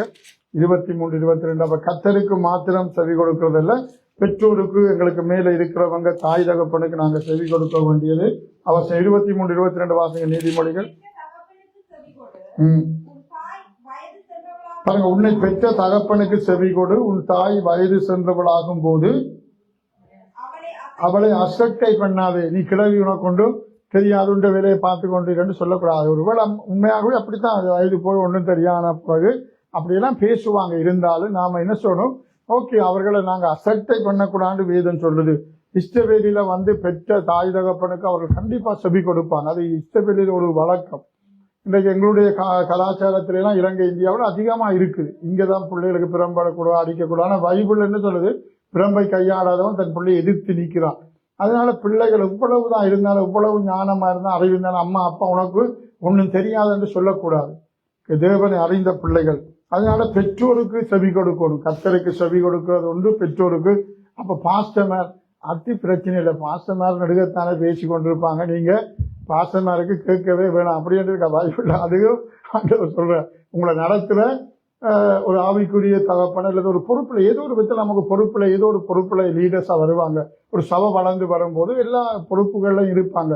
ஏதோ ஒரு இடத்துல 2 பேர் இருப்பாங்க. நமக்கு தான் எல்லாம் தெரியும்னு நாங்க நினைக்க கூடாது. அதை குறித்து நிறைய வசனம் இருக்கு. ஒரு சில வசனம் வேணுமெண்டா பாப்போமா? கர்த்தர் நல்லவர். யோசுவா புத்தகம் 1:17 வாசிங்க. யோசுவா 1:17. இன்னொரு நீதிமொழிகள் 5:13 எடுத்து வச்சுக்கொள்ளுங்க. 2 வசனம் வாசிப்போம். யோசுவா புத்தகம் 1:17 வாசிங்க. யோசுவா 1:17. நாங்கள் மோசேக்கு செவி கொடுத்தது போல உமக்கும் செவி கொடுப்போம். உம்முடைய தேவனாகிய கர்த்தர் மாத்திரம் மோசையோடு இருந்தது போல உம்மோடும் இருப்பார். இது ஒரு வசனம் காட்டுறாங்க. எல்லா இடங்களிலும் ஜனங்கள் மோசைக்கு பிறகு யோசுவா அவர்களை பொறுப்பெடுக்கும் போது என்ன சொல்றாங்க, நாங்க மோசைக்கு செவி கொடுத்தது போல உமக்கும் செவி கொடுப்போம். உம்முடைய தேவனாகிய கர்த்தர் மாத்திரம் மோசையோட இருந்தது போல உம்மோடும் இருப்பாராக. அப்ப தேவ ஜனங்களை எல்லாம் யாரெல்லாம் வழி நடத்தினார்களோ ஜனங்கள் சொல்றாங்க, நாங்க மோசைக்கு எப்படி செவி கொடுத்தோமோ அதுபோல உமக்கும் நாங்க செவி கொடுப்போம். எங்களை யாரெல்லாம் ஒரு பொறுப்புல இருந்து நடத்துகிறார்களோ அவர்களுக்கு நாங்க செவி கொடுக்கணும். அவர்களை விட எங்களுக்கு எல்லாம் தெரியும், ஒருவேளை தெரிஞ்சு கூட இருக்கலாம், படிப்பார அறிவால என்னவா இருந்தாலும் பரவாயில்லை. ஆனா நாங்கள் ஒரு இடத்துக்கு வரும்போது எங்களுக்கு மேல ஒரு ஆள் பொறுப்பு இருக்கிறான்னா அவர் எங்களை விட பெரியவர் தான். இந்த வேதம் சொல்ற அதிகாரிகளுக்கு ஒருவேளை இது நான் சொல்றது சபைக்குள்ள, ஒருவேளை உலகத்தில் ஒரு வேலை செய்யற இடத்துல இருக்கிற அதிகாரியா இருந்தாலும் அவருக்கும் கீழ்ப்படியணும் என்று ரோமர் 13 வேதம் சொல்லுது. மேலான அதிகாரம் உள்ளவர்களுக்கு நாங்கள் என்ன சொல்லுவோம், எல்லாரும் கீழ்ப்படிந்திருக்க வேண்டும் என்று வேதம் சொல்லுகிறது. அப்ப தேவ பிள்ளைகளா இருக்கிற எங்களுக்கு ஆண்டவர் பாருங்க எல்லாம் ஒழுங்குகளை வச்சிருக்கிறார். அப்ப எங்களோட லைவ்ல என்ன இருக்கு, ஒரு பிளானிங் இருக்கு, ஒரு திட்டம் இருக்கு, ஒரு தரிசனம் இருக்கு. எப்படியோ வாழ்ந்துட்டு போவோம் என்ற வாழ்க்கை எங்களுக்கு என்ன வராது, ஆசீர்வாதத்தை தராது. அதான் சொல்ல, அப்பம் இல்லாததுக்காக பணத்தையும் திருப்தி செய்யாத பொருளுக்காக உங்களோட பிரயாசத்தை செலவழிக்க. ஒரு காலத்துல ஏதோ நாங்க ஒரு விஷன் இல்லாம, தரிசனம் இல்லாம, நோக்கம் இல்லாம நான் வாழ்ந்த காலங்கள் இருக்கு, எல்லாருக்கும் இருக்கு. சில நாளை நானே யோசிப்பேன், ஒரு லீவு நாள்ல பார்த்தா எனக்கு ஒண்ணுமே செய்யல, ஒரு நாள் அப்படியே போயிட்டுது அப்படின்ற போது சரி, சில நாள்ல ஒரு லீவு நாள்ல நாங்க ரெஸ்டா இருந்து காரியம் செய்யலாம், தவறு இல்லை. ஆனா ஏதோ ஒரு விதத்துல நாங்க பல நாட்களை நேரங்களை என்ன செய்திருக்கிறோம், வீணடிச்சிருக்கோம், வருஷங்களை வீணடிச்சிருக்கிறோம். ஒரு 10 வருஷம் திரும்பி பாருங்க என்ன சாதிச்சீங்க அப்படின்னு நாங்க பல நேரம் சொல்ல எங்களால முடியும், ஒன்றுமே இல்லை. தீர்மானம் எடுக்கிறோம் 2026 25 எடுக்கிறோம், 26 அதெல்லாம் செய்வோம், 26 முடிஞ்சு 27 போன வருஷம் யோசிச்சா அது போயிடும், வருஷம் பார்த்து கொண்டிருக்க கலந்து போயிடும். திரும்பி பார்த்தா 10 வருஷம் போயிடும், நாங்க ஒன்றுமே சாதிச்சிருக்க மாட்டோம், ஒரு பிரயாசம் எங்களுக்கு பலன் இல்லாம போயிடும். ஏனென்றா கர்த்தர் கேட்டு அவர்கிட்ட ஆலோசனையை கேட்டு நாங்க எதையும் செய்யாம வாழ்க்கை காலங்களை பல காலம் வீணடிச்சிருக்கிறோம்.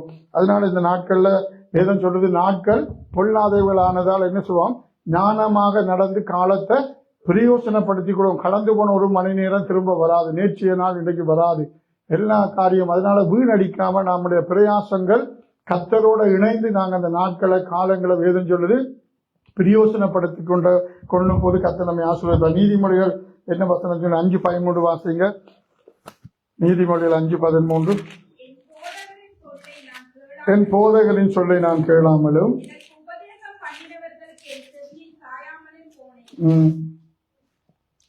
அவ்வளவுதான். நம்ம வாசிங்க, அதுல மிச்சம் இல்லையா? வாசிங்க, தொடர்ந்து வா. சபைக்குள்ளும் எல்லா கொஞ்சம் குறைய ஓகே எல்லா தீமைக்கும் உள்ளானேன் என்று முறையிடுவாய். இப்ப பாருங்க, இப்ப ஒரு ஒரு ஒரு சூழ்நிலை வரும்போது இங்க பாருங்க 10ஆம் வசனம் வாசிங்க மாதிரி. அந்நியர் உன் செல்வத்தினால் திருப்தி அடைவார்கள். பாருங்க, உன் பிரயாசத்தின் பலன் புறையாதியருடைய வீட்டிலே சேரும். அப்ப இந்த நீதிமொழிகள் உங்களுக்கு தெரியும், ஞானத்தை குறிச்சு, நீதியை குறிச்சு, மேன்மைகளை குறித்து சொல்லுகிற ஒரு பெரிய ஒரு புத்தகம். அதுல அவர் சொல்ற அந்நியர் உன் செல்வத்தினால் திருப்தி அடைவார்கள், உன் பிரயாசத்தின் பலன் என்ன செய்யும், புறையாதியாருடைய வீட்டிலே சேர்ந்துடும். பாருங்க, எத்தனையோ நீங்க இதை சொல்றீங்க, எங்களுக்கு தெரிஞ்ச எத்தனையோ செல்வந்தர்கள், பெரிய பணத்துக்கு மேல பணமா இருக்கிறவங்க, அவங்களுக்கு சாப்பிட முடியாது, கொலஸ்ட்ராலில இருந்து சுகர்ல இருந்து எல்லா வியாதியும் இருக்கும். ஆனா செல்வத்துக்கு மேல செல்வம் இருக்கும். ஒரு ஏழைகள், அனாதைகள் யாருக்குமே ஒன்றையும் கொடுத்திருக்க மாட்டாங்க. அந்த வேதம் சொல்றது, உன் செல்வத்தின் நான் திருப்திய, உன் பிரயாசத்தின் பலன் புறையாதியாருடைய வீட்டில சேர்ந்து போயிடும். முடிவிலே உன் மாம்சமும் உன் சரீரமும் உருவழியும் போது நீ துக்கித்து, ஐயோ போதகத்தை நான் வெறுத்தேனே, கடிந்து கொள்ளுதலை என் மனம் அலட்சியம் பண்ணினது, என் போதகரின் சொல்லை நான் கேளாமலும் எனக்கு உபதேசம் பண்ணினவர்களுக்கு என் செவியை சாயாமலும் போனேன். சபைக்குள்ளும் சங்கத்துக்குள்ளும் கொஞ்சம் குறிய, கிட்டத்தட்ட கொஞ்சம் குறியன்னா இன்னும் எல்லாமே வந்துட்டு ஒரு கொஞ்சம் தான் இன்னும் பாக்கி இருக்கு. இன்னும் கொஞ்சம் போனா அதுவும் தீமையா முடிஞ்சிடும். எனக்கு உபதேசம் கொஞ்சம் குறைய எல்லா தீமைக்கும் உள்ளானேன் என்று நீ முறையிடுவாய். அப்ப இன்றைக்கு ஒரு பல நேரம் எங்களுக்கு நல்ல ஆலோசனைகளை நாங்க என்ன சொல்றோம், ஏற்றுக்கொள்வதில்லை. நாங்க எங்களுடைய இஷ்டத்துக்கு கர்த்தருக்கு செவி கொடுக்கறதில்லை, எங்களை நடத்துறவர்களுக்கு செவி கொடுக்கறதில்லை. திரும்பவும் நாங்க என்ன செய்வோம், 2 வருஷம் கழிச்சு திரும்ப எங்க துவங்கினோம் அங்கதான் வந்து நிற்போம். அதனால பல நேரம் நம்முடைய வாழ்க்கையில தேவன் வச்ச ஆசீர்வாதங்களை நாங்க இழந்து போறதுக்கு காரணம் எங்களுடைய பிரயாசங்கள் பிரயோசனம் இல்லாம போயிடும். பணம் அப்பம் இல்லாததுக்காக எங்களுடைய பிரயாசத்தை செலவழிப்போம். அதனால திருப்தி செய்யாத பொருளுக்காக செலவழிச்சு எங்களுக்கு ஒன்றுமே கடைசியில மிஞ்சாது. அதனால சில நேரம் சில காரியங்கள், அதான் வேதம் சொல்றது, முதலாவது தன்னுடைய ராஜ்யத்தையும் நீதியையும் தேடுங்கள், எல்லாம் கூட கொடுக்கப்படும். கர்த்தருக்கு முதலிடம் கொடுத்து பாருங்க, அவருடைய ஆலோசனையை கேட்டு அவர் சொல்றபடி நாங்க எதையும் பிரயாசத்தை எடுத்து பார்த்த மாதிரி இருந்தா நமக்கு என்ன செய்யும், அது முடிவில வேதம் சொல்றது, கர்த்தர் அந்த 55 ஏசாவளை சொன்ன போது எங்களை அவர் ஆசீர்வதித்து நடத்தி பெரிய காரியங்களை செய்வார். நல்லபடினால நீங்க யாத்திராவும் புத்தகம் பாகமும் இதெல்லாம் நிறைய வசனங்கள் இருக்கிறது. அந்த வசனங்களை நீங்க வாசிக்க. ஒரு 3 வசனம் அந்த செவி கொடுக்காம இருக்கும் போது வருகிற சாபங்கள் அல்லது ஆசீர்வாத குறைவுகளை குறித்து 2-3 வசனம் வாசிக்க முடிப்போம். நீதிமொழிகள் 1:33 வாசிங்க. நீதிமொழிகள் 1:33 பாருங்க. எனக்கு செவி கொடுக்கிறவன் எவனோ அவன் விக்கினமின்றி வாசம் பண்ணி ஆபத்துக்கு பயப்படாமல் அமைதியா இருப்பான். அவன் எனக்கு செவி கொடுக்கிறவன், கர்த்தருடைய வார்த்தைக்கு செவி கொடுத்து நடக்கிறவன் என்னவை என்றால் விக்கினமின்றி, எந்த ஒரு பிரச்சனை வரும்போது விக்கினமின்றி வாசம் பண்ணி ஆபத்துக்கு பயப்படாமல் அமைதியா இருப்பான். என்ன கடல் தான் கொந்தளிச்சான, என்ன பாடு துன்பம் பெரிய பெரிய காரியம் எல்லாம் வந்தாலும் என்ன செய்வான் என்றால் அவன் ஒன்றுக்கும் பயப்பட மாட்டான். இயேசுவை நாங்க கப்பல்ல எங்களோட இயேசு இருக்கிறார், இயேசுவை நித்திரையாக்கி போட்டு நீங்க இருங்க நாங்க எல்லாம் செய்கிறோம் என்று செய்யக்கூடாது. இயேசு கடல்ல என்ன கப்பல் எங்க இருந்தாலும் அவர் அடித்தட்டில இயேசு நித்திரையா இருந்தால் வேதம் என்ன சொல்றது, காற்றும் கடலும் வந்தபோது அவர்கள் போய் இயேசுவை தட்டி, ஐயரே நாங்க மடிந்து போறது நமக்கு அது ஒரு சம்பவம் தான். ஆனா அதோட ஆவிக்குரிய அர்த்தத்துல நான் சொல்ல வரையில உதாரணத்துக்காக சொல்றேன். இயேசு நமக்குள்ள இருக்கிறார், இயேசுவை நித்திரையாக்கி போட்டு நாம நீங்க படைச்சிருங்க இயேசப்பா, நாங்க எல்லாம் எங்கட இசையை செய்யறோம் செய்யக்கூடாது.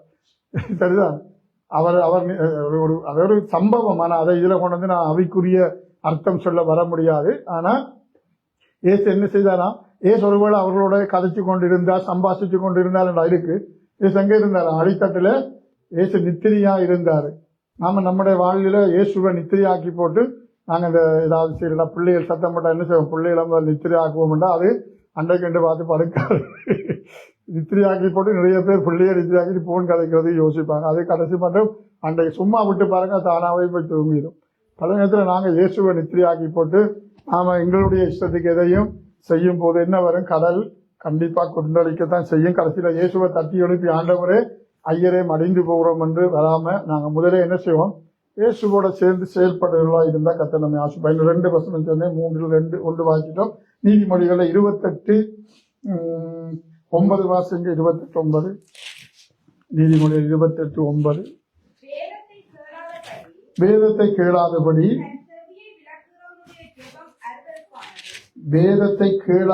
தன் செவியை விளக்குறவனுடைய ஜெபமும் அருவருப்பானது. நான் இங்க என்னத்தை சொல்றேன்? செவி கொடுக்கறத பற்றி சொல்றேன். அப்ப ஆண்டவர் என்ன சொன்னார்?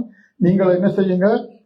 நலமானதை கேட்டு எனக்கு செவி கொடுத்து செய்யுங்க. அப்ப வேதத்தை கேளாதபடி தன் செவியை விளக்குறவனுடைய ஜெபமும் அப்படிப்பட்டதான், அதுவும் அருவருப்பு. நாங்க இவ்வளவு ஜெபிக்கலாம், ஜெப வீரர்களாய் வீராங்கனையா இருக்கலாம், மனத்தியால கணக்கில் ஜெபிக்கலாம்.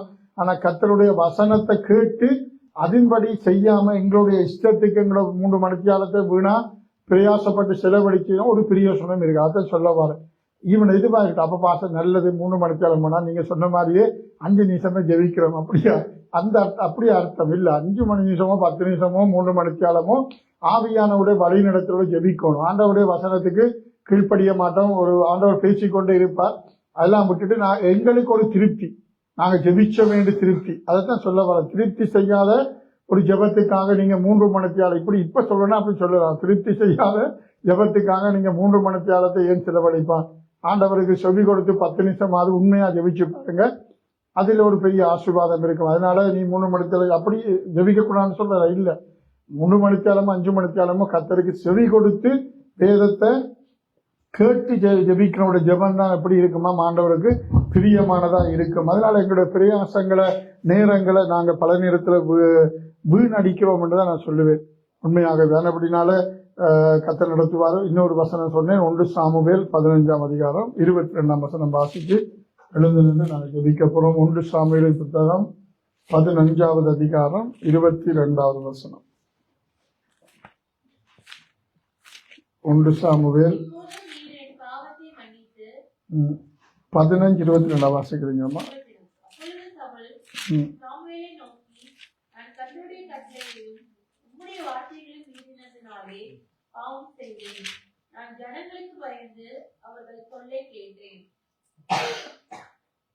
இல்ல 22 வாசிங்க. 1 சாமுவேல் 15:22.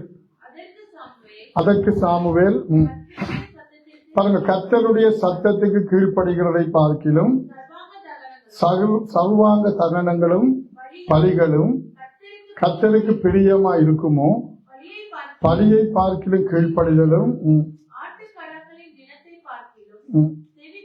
செவி கொடுத்தலும் உத்தமம் என்று வேதம் சொல்லுது. அப்ப அதனால பல நேரங்கள்ல இப்ப பாருங்க, பெரிய பெரிய காரியங்களை செய்தார் சவுல் ராஜா.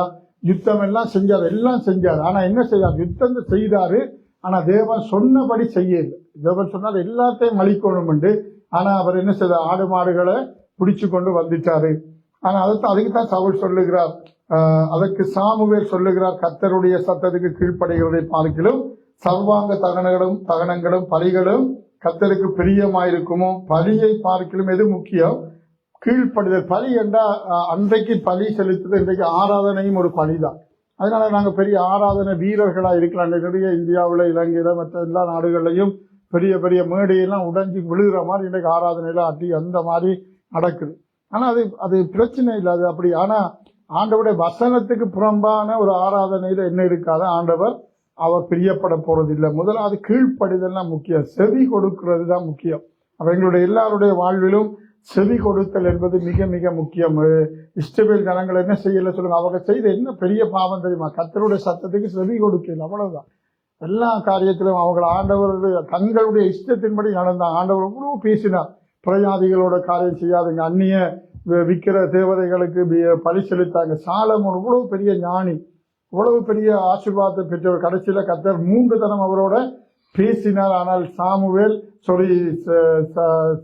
சாலமோன் ராஜா கர்த்தருக்கு செவி கொடுக்க இல்லைன்னா வேதம் சொல்லுகிறது. அதனால நாங்கள் இவ்வளவு காரியம் செஞ்சாலும், ஒரு பிள்ளை இவ்வளவு படிச்சிருந்தான பெரிய அந்தஸ்துல பதவியில இருந்தாலும் பெற்றோருடைய சத்தத்துக்கு செவி கொடுக்காத இது ஒரு பெரிய ஆசீர்வாதத்தை கொடுக்காது. அவ்வளவு படிப்பு உயர்வு மேன்மை எல்லாம் ஒரு கட்டத்துல வீணா போயினா தேவ நீதி செய்கிறவரா இருப்பார். நாங்கள் எழுந்து நிற்போம் தேவ சமூகத்துல. அப்ப இன்றைக்கு எங்களுடைய வாழ்வில எங்களுடைய பிரயாசங்களை கர்த்தர் ஆசீர்வதிக்கணும் என்றால், எங்களுடைய வழிகளை கர்த்தர் வாய்க்க பண்ணணும் என்றால், எங்களுடைய பிரயாசங்களை அப்பம் அல்லாததுக்காகவும் திருப்தி செய்யாத பொருளுக்காக நீங்க செலவழிக்காதீங்க. நீங்க ஆண்டவருக்கு கவனமா செவி கொடுத்து, வேதம் சொல்லுது நலமானதை சாப்பிடுங்கள், அப்பொழுது உங்களுடைய ஆத்துமா என்ன செய்யும், கொழுப்பான பதார்த்தத்தினாலே அது மகிழ்ச்சியா இருக்கும் என்று வேதம் சொல்லுது. கண்களை மூடி ஆண்டவர சமூகத்துல எல்லாரும் கண்களை மூடு. ஆண்டவரத்துல ஒரு விஷயம் எங்களுக்காக செபிக்க போறோம், மற்றவர்களுக்காக பார்க்காதீங்க, மற்றவர்களுக்காக ஜெபிக்காதீங்க. அவர் இப்படி இருக்கிறதால அவருக்கு பிரச்சனை என்று யோசிக்காதீங்க. எங்களை பார்ப்போம். எங்களுடைய வாழ்வில் ஆண்டவரே எங்களுடைய பல ஆசீர்வாதத்தை நாங்க இழந்து போனதுக்கு என்ன காரணம், அல்லது அந்த ஆசீர்வாதங்களுடைய தாமதமா இருக்கிறதுக்கு என்ன காரணம் என்றா, பல நேரத்துல நாங்க எங்களை கர்த்தருக்கு ஒப்பு கொடுக்காம தேவனுக்குள்ளாக நம்முடைய பிரயாசங்கள் இல்லாம, எங்களுடைய பிரயாசங்கள் தேவனை விட்டு எங்க இருக்கிறது, தேவனை விட்டு எங்களுடைய பிரயாசங்கள் வெளியில இருக்கிறது. ஆனபடினால நாங்க இன்றைக்கு எல்லாரும் உதவி செய்ய எங்களை ஜெபிப்போமா. எங்களுடைய வாழ்வில் ஆண்டவரே நாங்க வீணாக்கின நாட்கள், நாங்கள் ஆசீர்வாதம் என்று நினைத்து ஆண்டவரே நாங்கள் வீணடித்த நாட்களை நாங்க மறுபடியும் எங்களுக்கு தாங்கப்பா, ஒரு சந்தர்ப்பத்தை தாங்க. இன்றையில இருந்து என்னுடைய வாழ்வில் ஒரு தீர்மானத்தை நாங்கள் எடுப்போம். ஒவ்வொரு நாட்களை வீணடிக்காம எங்களுக்கு வைத்திருக்கிற ஆசீர்வாதத்தை நாங்க தூரப்படுத்தக்கூடாது. நாங்களே தூரப்படுத்தலாம், கிட்டவும் கொண்டு வர எங்களால முடியும். எங்களை ஒப்பு கொடுத்தல பொறுத்தான் அது இருக்கிறது. இவருடைய நாட்களை எல்லாரும் கண்களை மூடுங்க, ஆண்டவரை நோக்கி பார்ப்போமா, செபிப்போமா, இந்த வசனத்தை ஒப்பு கொடுப்போம். எங்களுடைய பிரயாசங்களை அப்பம் அல்லாததுக்காக, பணத்தை திருப்தி செய்யாத பொருளுக்காக எங்களுடைய பிரயாசங்களை செலவழிக்காம எங்களுக்கு பிரயோசனம் உள்ளதாக தேவனிடத்துல ஆலோசனை கேட்டு அவருடைய வசனத்துக்கு செவி கொடுத்து அவருடைய சத்தத்தை கேட்டு நீங்க செஞ்சு பாருங்க. சீக்கிரத்துல எல்லா ஆசீர்வாதம் உங்களுக்கு கிடைக்கும், கண்டிப்பா கிடைக்கும். கர்த்தருக்குள்ளாக நம்முடைய பிரயாசங்கள் இருக்கட்டும். எதை விசுவாசிக்கிறோமோ அந்த விசுவாசத்துக்கு ஏற்ற கிரியைகளை மாத்திரம் நாங்க செய்வோம். நாங்க விசுவாசிக்கிறது ஒன்று, நம்முடைய கிரியைகள் வேறையா இருந்தா நமக்கு என்ன வராது என்றால் அந்த விசுவாசத்தினால வரக்கூடிய கிரியைகள் எங்களுக்கு கிடைக்காது. தேவனிடத்துல ஒப்பு கொடுத்து நாங்க ஜெபம் பண்ணுவோம். ஸ்தோத்தரிக்கிறோம் அப்பா, நம்மை நன்றியோடு துதிக்கிறோம் ஐயா. நீர் எங்களோடு கூட இருந்து நடத்துகிறவர், நீ நல்ல தேவனாய் இருக்கிறபடினால ஆண்டவரை எங்களுக்காக நாங்கள் செபிக்கிறோம் ஐயா. ஆண்டவரை திருப்தி செய்யாத பொருளுக்காக, அப்பம் அல்லாததுக்காக எங்களுடைய பிரயாசங்களையும் பணத்தையும் நாங்கள் செலவழிக்காதபடி ஆண்டவரே உமக்கு கவனமாய் செவி கொடுத்து, ஆண்டவரே உம்முடைய சத்தத்தை கேட்டு நலமானதை புசிக்கும் போது எங்களுடைய ஆத்துமா கொழுப்பான பதார்த்தங்களினாலே திருப்தியாகும் என்று சொன்னீங்களப்பா. ஆண்டவரே நீர் எங்களை திருப்திப்படுத்தும்படியாக, ஆண்டவரே எங்களுடைய மன விருப்பங்களின்படி, ஆண்டவரே நீ தாவீது ராஜாவுக்கு செய்தவர் அல்லவோப்பா. உம்முடைய பிள்ளைகளுடைய மன விருப்பத்தின்படியாக நீர் அவர்களுக்கு செய்ய வேண்டும் என்று நாங்கள் செபிக்கிறோம். இன்றைக்கு ஆண்டவரே உம்முடைய பிள்ளைகளோடு பேசி இருக்கிறவரப்பா. நீர் என்னை நடத்தும் என்று ஜெபிக்கிற பிள்ளைகளுக்கு ஆண்டவரே என்னை உம்முடைய ஆண்டவரே வழியிலே என்னை ஒப்புக் கொடுக்கிறேன், உமக்கு என்னை ஒப்புக் கொடுக்கிறேன் என்று ஜெபிக்கிற ஒவ்வொரு பிள்ளையுடைய வாழ்விலும் கர்த்தர் நீங்கள் அற்புதங்களை செய்வீராக. ஆண்டவருடைய வழிகளை வாய்க்க பண்ணுவீராக.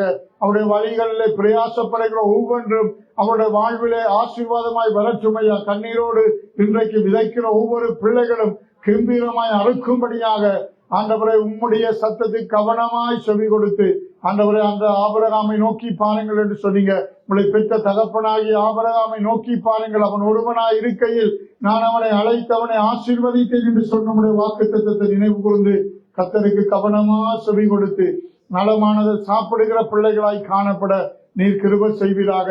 ஆண்டவரே நலமல்லாததுக்காக திருப்தி செய்யாத பொருளினாலே எங்களுக்கு ஒன்றும் வரப்போவதில்லை.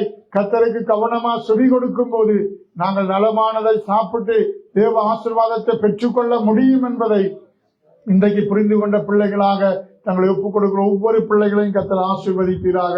ஒவ்வொரு பிள்ளைகளையும் பலப்படுத்தும், வழி நடத்தும் உடைய அன்பின் கருத்துல முற்றுமாய் ஒப்புக் கொடுக்கிறோம். சகல துதிகன மகிமெல்லாம் ஒருவருக்கு நாங்கள் செலுத்துகிறோம். இயேசுவின் நாமத்தில் நன்றி சொல்லி செபிக்கிறோம் எங்கள் நல்ல பிதாவே. ஆமேன், ஆமேன், ஆமேன். கரங்களை தட்டி கர்த்தருக்கு நாங்கள் நன்றி சொல்லுவோம். கர்த்தர் உங்களை ஆசீர்வதிப்பாராக.